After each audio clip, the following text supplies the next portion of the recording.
Bater os 300 km na década de 80 era uma tarefa muito difícil, eu acho que todos vocês já sabem disso. Vamos pegar, por exemplo, Tomás Pantera, que bateu o recorde em 81 de 307 km. Ele manteve esse recorde por 2 anos, até que um carro apareceu. O primeiro carro japonês a passar dos 300 km. Tomás Pantera não era um carro japonês, então os japoneses não tiveram muito orgulho dessa marca e ele acabou muito esquecido. Porém, o M300 foi diferente.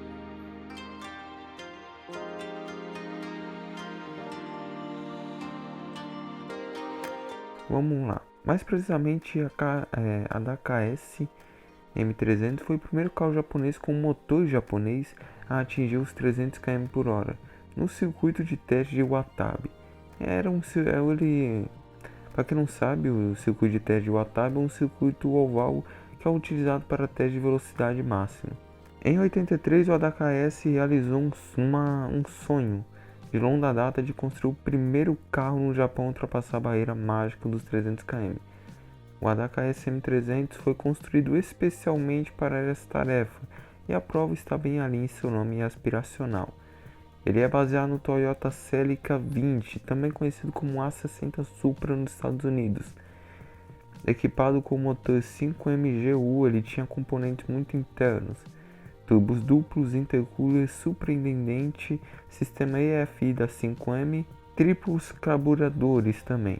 Era reprogramado toda a sua injeção eletrônica, sem contar que era disponível toda uma casa de ajustes, era muito independente ainda na época. O resultado disso tudo é que há um rumor que ele tenha batido 600 ADP ou 425. A DKS, pela criação, cobriu com a aerodinâmica e foi para o teste de Watabe, onde foram os carros famosos. Ele atingiu os 301 km ou 187 milhas por hora. Hoje esse carro está histórico e amplamente esquecido, mas pelo menos você tem sua munição da próxima vez que alguém disser que o 5M seu Cressida não vale nada. Esse carro não tem muitas histórias, não tem muitas coisas, porém ele deixou a marca dos 300 km. E essa marca, quem fala isso é o criador da revista Option. Daijiro Inada, que ele é o fundador da Option, também é fundador da D1 Grand Prix e da Tokyo Auto Saloon. Ele diz que por volta de 1980, o início das manias dos carros modificados e o movimento de tuning mudou de corridas de arrancada para corridas de velocidade máxima. Aqui os sintonizadores e os corredores de rua começaram a rodar seus carros na famosa rodovia Tomei. Isso foi na mesma época do lançamento da revista Option. As corridas de velocidade máxima proporcionavam aos pilotos emoções mais extremas do que a aceleração.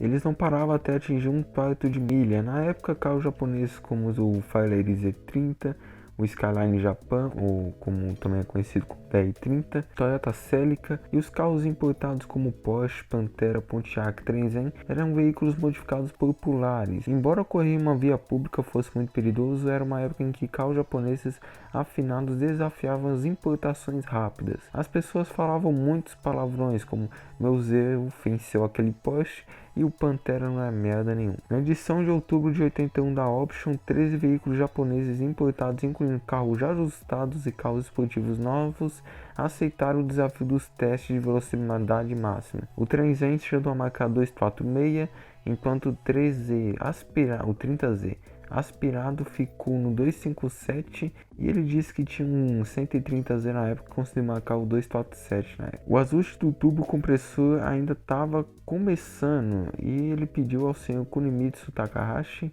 o pai do Drift, e o senhor Osamu Mochizuki, que era um piloto de teste da Mitsubishi, que era para ajudar eles. Os carros ajustados ainda não eram confiáveis e não podiam arriscar um piloto inexperiente. No início, os carros levemente ajustados atingiram 250 e 260 km. 4 meses depois do primeiro desafio, o Pantera atingiu os 300 e aí criou um grande alvoroço. Depois disso, os sintonizadores se empolgaram na construção do carro japonês rápido.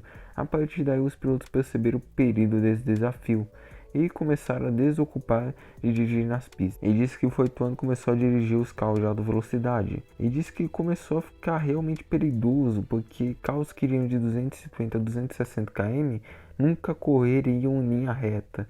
Eles nem sabiam quando o pneu explodiria ou o motor explodiria. Ele disse que estava arriscando a vida de pessoas, a vida dele. E aí, quando ele não corria, era porque o carro não era rápido ou porque o Dai tinha medo de pisar no acelerador, e as pessoas criavam essa pressão nele. E diz que um token memorável que ele tem é o ADAKS Celica M300, que ele diz que quando marcou os 300 km foi um marco em si para a história japonesa automobilística na época. O carro bateu em dezembro de 83 e foi 2 anos após o primeiro ataque. Depois disso, ele esteve em muitos carros diferentes que perdeu a conta do limite absurdo que se aproximava. Era 300, 320, 340 na reta de Atabe.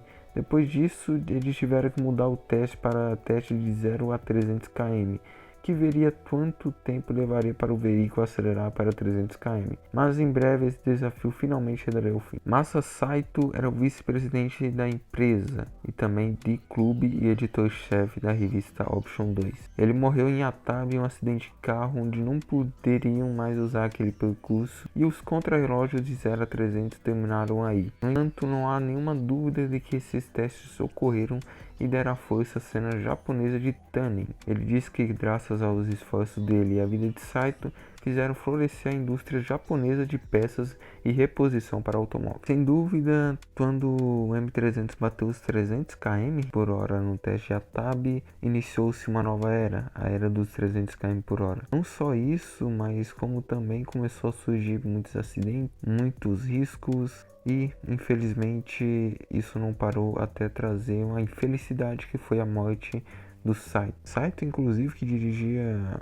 um Atiroco, era uma espécie de um Atiroco, não lembro muito bem o carro, vou deixar aí. Infelizmente ele veio a falecer. Porém, com essa história toda, nós podemos concluir que sim, os japoneses conseguiram bater os seus 300 km com seu próprio carro.